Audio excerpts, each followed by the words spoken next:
بسم اللہ الرحمن الرحیم. ناظرین، میں ہوں خالد چودھری. دوستو، آج جو ہے 3-4 ایشوز ہیں جس کے اوپر ہم بات کریں گے. ایک جو پہلا ایشو جو ہے وہ ہے جس طرح کہ آپ لوگوں کو پتہ کہ جو گزشتہ رات عمران خان صاحب کی بہنیں علیمہ خان اور عظمیٰ خان ڈیلا جیل کے باہر جو احتجاج کر رہی تھیں. دیکھیے، احتجاج ان کا حق ہے. احتجاج جو ہے پرامن احتجاج کسی بھی سیاسی پارٹی کا جو فنڈامنٹل رائٹ ہے. تو احتجاج دن کو بھی احتجاج ہوتا رہا. رات کے ٹائم جب دن کو بڑا احتجاج تھا، 1200 کے قریب لوگ تھے. پھر رات کو رفتہ لوگ چلے گئے. پھر جب رات کو بالکل 12 بجے کے بعد جب تقریباً 100 کے قریب لوگ رہ گئے تو پھر پولیس نے کریک ڈاؤن شروع کر دیا. تو واٹر کینن جو ہے کا استعمال کیا گیا، ٹھنڈا پانی پھینکا گیا. دسمبر کا مہینہ ہے، سردیوں کا مہینہ ہے، اور کس طرح ٹھنڈا پانی پھینکا گیا اور اس کا جو کریک ڈاؤن آپریشن کیا گیا، یہ بڑا افسوسناک ہے. دوستو، اسپیشلی جو ہے ریکویسٹ ہے حکومت پاکستان سے کہ یار وہ خواتین ہیں، رات کے 12 بجے کے بعد وہ آپریشن کر رہے ہیں، وہ کیا بگاڑ سکتی ہیں؟ وہ 100 بندہ بیٹھا ہوا ہے، جو خواتین اور جو فیملی کے لوگ بیٹھے ہیں، جو لوگ بیٹھے ہیں، کیا بگاڑ لیں گے آپ کا؟ یار ان کو بیٹھ کے چلے جائیں گے. تو آپ نے جس طرح آپریشن کیا، آپریشن کے بعد یہ کریک ڈاؤن آپریشن، یہ پوری دنیا پہ خبر چلی. ہر جگہ پہ پاکستان کی جو ہے جاگر رسائی ہوئی کہ عمران خان کی جو بہنیں جو احتجاج کے لیے اپنے بھائی کی ملاقات کرنے کے لیے آئی تھیں، ان کو نہیں ملاقات کرنے دی گئی. اور کس طرح جو ہے حکومت نے آپریشن کیا. اس کو کسی اور اچھے طریقے سے بھی مینیج کیا جا سکتا تھا. آپریشن دن کے ٹائم کرتے، اگر رات کو 100 بندہ رہ گا تو آپریشن کریک ڈاؤن کر رہے ہیں، تو ظاہر ہے وہ ایسی سچویشن میں جو ماحول جو ہے اور بھی جو ہے خراب ہوتا ہے. تو اس کو کسی بہتر طریقے سے بھی حل کیا جا سکتا تھا. پر یہ تو حکومت جو پاکستان ہے، ان کے سوچنے کی باتیں ہیں کس طرح ان چیزوں کو نارملائز کیا جا سکتا ہے. ایک تو یہ بات ہی. دوسرا دیکھیں، ان کے بھائی ہیں عمران خان صاحب، ان کا رائٹ ہے. جو ان کو عدالت کے آرڈر ان کی وہ پاس موجود ہیں، وہ کہتے ہیں ہمارے پاس آرڈر، عدالت کے آرڈر کے باوجود ہمیں ملنے نہیں دیا جاتا. تو یہ اس وجہ سے جو ہے ہم احتجاج کر رہے ہیں، اور احتجاج بھی نہیں کرنے دیا جا رہا ہے. تو دوسری یہ ہے کہ دیکھیں، آپ لوگوں نے سنا ہوگا پنجاب اسمبلی کے اندر بھی جو ہے تحریک انصاف کے جو اگینسٹ جو ہے ایک تحریک جو ہے پیش کی گئی ہے، جس میں دیکھیں گے اس کی پابندی کے اوپر بھی بات کی گئی ہے. تو میرا خیال کہ اس طرح کسی سیاسی جماعت کے اوپر پابندی لگانا یا اس قسم کی جو ہے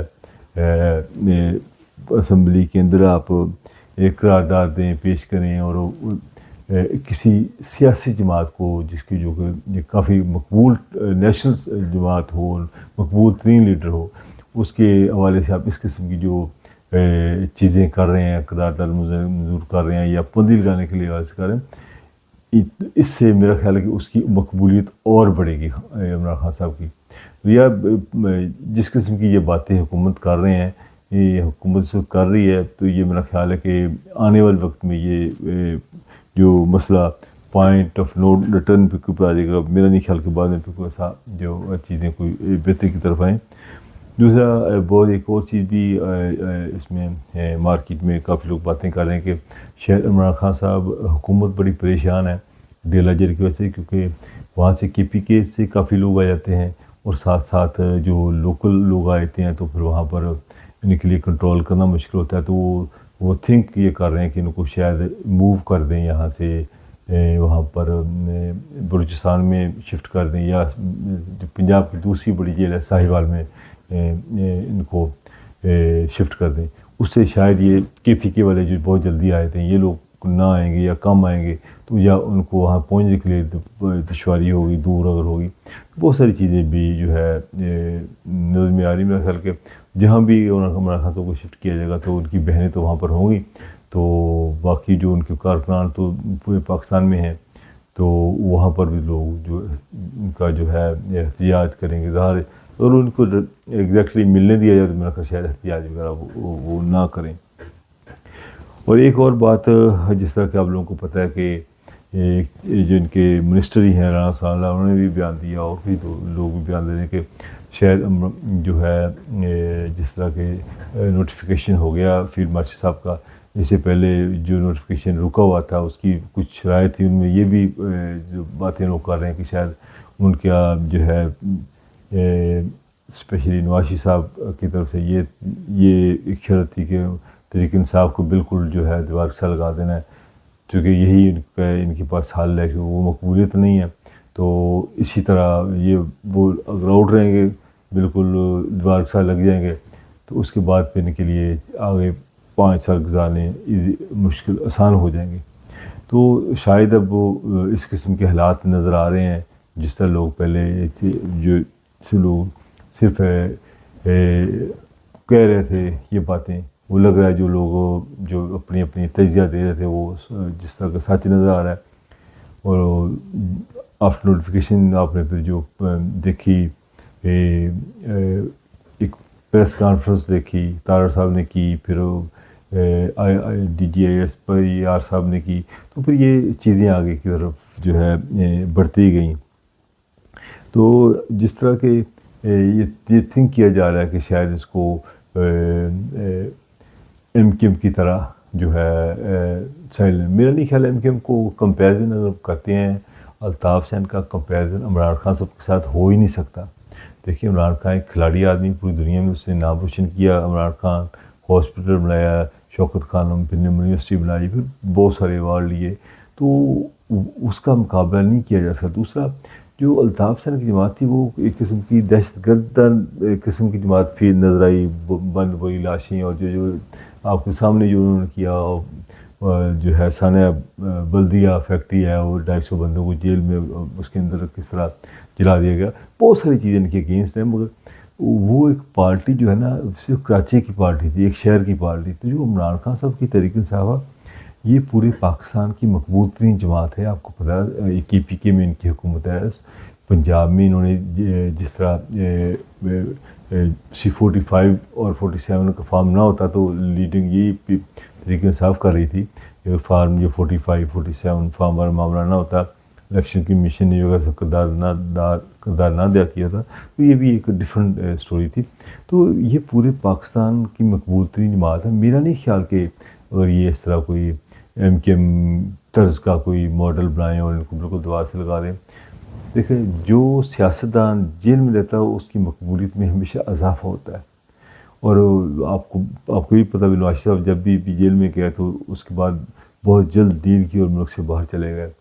اور اس سے پہلے آپ کو پتہ ہے جتنے بھی لیڈرز آئے کتنی بار انہوں نے یہ ڈیل کی اور باہر چلے گئے. جیل میں گئے تو وہاں سے سیدھے ہاسپٹل گئے، ہاسپٹل میں وہاں پر سارے نواز صاحب بھی اکثر جیل میں گئے تو وہاں سے ہاسپٹل. جتنے بھی سیاستدان ہیں اکثر وہ جب جیل میں جاتے ہیں ساتھ ہی ہاسپٹل بیمار ہو جاتے ہیں کہ علاج ہاسپٹل میں، اور ہاسپٹل میں بیٹھ کے وہ اپنی پوری سیاست کرتے ہیں. تو یہ میرے خیال کا سلسلہ جو ہے سیاست والا ہمارے ملک میں ایسے ہی رہے گا، اس کو چینج کرنا مشکل ہی ناممکن ہے. بہرحال باقی میں ایک اور میں بات کروں گا ڈکی بھائی کی. رسال بھائی، لیکن ڈکی بھائی ایک اس میں ٹک ٹاکر ہے. بہت سی چیزوں کے ایک ساتھ ہمارا اختلاف ہے ان کے ساتھ. بہت سی چیزیں جو انہوں نے غلط کی ہیں اس کی انہوں نے معافی بھی مانگی. اور جس طرح وہ جیل میں رہے، جو ان کے ساتھ سلوک کیا گیا، اور اس نے جو ان کے ایڈیشن ڈائریکٹر سرفراز ہیں اور اس کے علاوہ اور دو ان کے جو ہیں کولیگس ہیں، 9 بندوں نے اپنی غلطی ماری، ان کے اوپر FIR بھی درج ہو گئی. اور یہ دیکھیں کتنا جو ہے لمحہ فکریہ ہے کہ ایک جو ایڈیشن ڈائریکٹر ہے سرفراز، وہ کس طرح گندی گالیاں دے رہا ہے اور تھپڑ اس کو مار رہا ہے کہ یار کوئی انسانیت نام کی چیز ان لوگوں میں ہے ہی نہیں. اور بدقسمتی کے جتنے بڑے افسران یہ ان کو سسپینڈ ہوتے ہیں تو یہ واپس پھر آ جاتے ہیں. یہی وجہ ہے. پاکستان میں اس قسم کا قانون ابھی انہوں نے بنایا نہیں. جتنے بھی یہ سیاستدان ہیں یہ جب ہوتے ہیں یہ اپنے ذات کے قانون اپنے فائدے کے لیے، ابھی جتنی 27ویں 26ویں ترامیم بنی ہے نا، سب ان کی مفادات شامل ہے. کون سا مفاد شامل ہے قوم کے لیے؟ بنائے نا ایسا قانون کہ جو بندہ کرپشن کرے اس کو پرماننٹ جاب سے فارغ کریں اور کوئی رکھے سزا رکھیں. عدالتوں کو مفلوج کر کے رکھا ہوا ہے. عدالتوں کے حالات آپ کے سامنے ہیں کہ وہ آرڈر لے کے لوگ پھرتے ہیں. اس کو جس طرح کے عمران خان صاحب کی مثال لے لیں کہ ایک پورے ہائی کورٹ کی بینچ کا فیصلہ ہے تو سپرنٹ جیل کہتا ہے وہ ملنے نہیں دینا، وہ ملنے نہیں دینے، جاتے ہیں لوگ بیٹھ کے آئے تھے. تو یہ بڑا افسوسناک واقعہ ہے جو ڈکی بھائی کے ساتھ ہوا، اور جو اہلکاران نے کیا، جو سلوک کیا، اور جس طرح کروڑوں روپیہ رشوت مبینہ طور پر لی گئی، 90 لاکھ روپیہ جو وہ الزام ہے کہ انہوں نے وہ بھی دیا. تو یہ اس قسم کی رشوت، یہ کام ساری یہ ہماری ایجنسی، ہمارے ادارے اور افسران کر رہے ہیں. یار کہاں کہاں روکیں گے ہم کس حد تک گریں گے یار؟ تو ان لوگوں کو شرم آنی چاہیے یہ لوگ کام کرتے ہیں. تو پتہ نہیں یار یہ پاکستان میں یہ لوگ کیسے یہ کرپشن کر لیتے ہیں. اب اپنے بیوی بچوں کو کس قسم کا حرام کا پیسہ کھلاتے ہیں. تو آنے والے وقت میں اللہ تعالیٰ ان کو اللہ تعالیٰ ہدایت دیں، اور جو ہماری جتنی بھی حکومتیں آتی ہیں وہ ہمیشہ اپنے مفادات سے ہٹ کر قومی مفادات کو دیکھیں، اور ایسی کس قسم کے قوانین بھی بنائیں جس میں یہ کرپشن وغیرہ جو ہے اس کا سلسلہ بند ہو جائے. اب یہ ایک محسن نقوی صاحب ہے جناب، ایک تو انہوں نے ایئرپورٹ کے اوپر لوگوں کے لیے عذاب بنایا ہوا ہے، اور جس طرح لوگ بیچارے آتے ہیں جنہوں نے سعودی عربیہ، دبئی، مسلم ممالک میں جو ہے جابس کرنی ہوتی ہے. ظاہر اب ملک میں جاب نہیں ہے، یہ سیاسی جماعتیں یہ فیل ہو گئی ہیں اب پاکستان میں جاب کریشن کے لیے نہیں جاب کر سکی. ظاہر پاکستان میں جاب نہیں ہے تو لوگ باہر جاتے ہیں، پیسے دے کے جاتے ہیں جیسے بھی جائیں. دیکھو اس میں سے اگر چند ایک 10 20 یا 50 لوگ اگر غلط جاتے ہیں، اس کی وجہ سے پورے سسٹم کو تو اپسر نہیں کیا جا سکتا نا. انہیں پورے سسٹم کو اپسر کر دیا. جو لوگ جاتے ہیں تو وہ وہاں پر جس کو آف لوڈ کر دیتے ہیں ان کی اپنی پریشانیاں. اور جو محسن نقوی صاحب ہیں وہ جا کے کبھی اسلام آباد ایئرپورٹ پہ، کبھی لاہور ایئرپورٹ پہ، وہ جو کہ میڈیا کے بندے ہیں وہ اپنے آپ کو جو ہے وہ اس کا جو میڈیا والا جو میں مکمل وہ سین پیش کرتے ہیں، تو لوگوں کا جو انٹرویو کرتے ہیں دیکھتے ہیں ایسے. تو مگر ان کو یہ دیکھیں نا جو اصل یہ کیسے ایک آفیسر بیٹھا 5 منٹ میں فیصلہ کر سکتا ہے کہ یہ بندہ عمرہ کرنے جا رہا ہے، پھر یہ آگے جائے گا. جس کا مرضی فیصلہ کریں، جس کو مرضی آف لوڈ کریں، جس کو مرضی پیسے لے کے اس کو آگے روانہ کر دیں. یہ بڑی افسوسناک بات ہے. دیکھیے اس کا ایک میکنزم بنائیں. جس طرح بھی میں نے سنا کہ انہوں نے جگہ بنائی، ان کو پہلے لوگوں کو جو ہے بتا دیں کہ جو لوگ ٹکٹ بائی کرتے ہیں، ٹکٹ بائی کرنے سے پہلے ڈاکومنٹس چیک کروائیں، وہاں سے اپروول لے کے پھر آگے آ جائیں. جب ٹکٹ لے لی ہوتی ہے، سب کچھ ہوتا ہے، تو آپ ایئرپورٹ سے ان کو کہہ دیتے ہیں کہ آپ آف لوڈ کر دیتے ہیں. یہ بہت افسوسناک بات ہے. اس والے سے محسن نقوی اور جو بھی وزیر اعظم صاحب متعلقہ ڈپارٹمنٹ کو یہ نوٹس لینا چاہیے.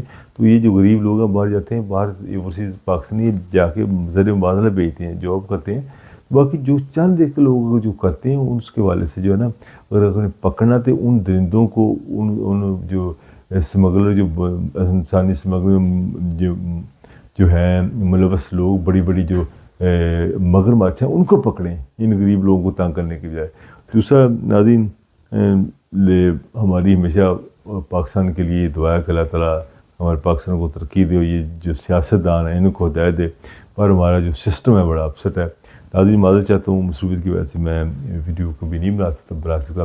اب انشاءاللہ کوشش کروں گا کہ ایوری ڈے آپ کو ایک ویڈیو جو ہے جو لازمی بناؤں، وہ تھوڑا سا ویلاگ کروں. ناظرین میں اجازت چاہوں گا، اپنی دعا میں یاد رکھیے گا. اللہ نگہبان.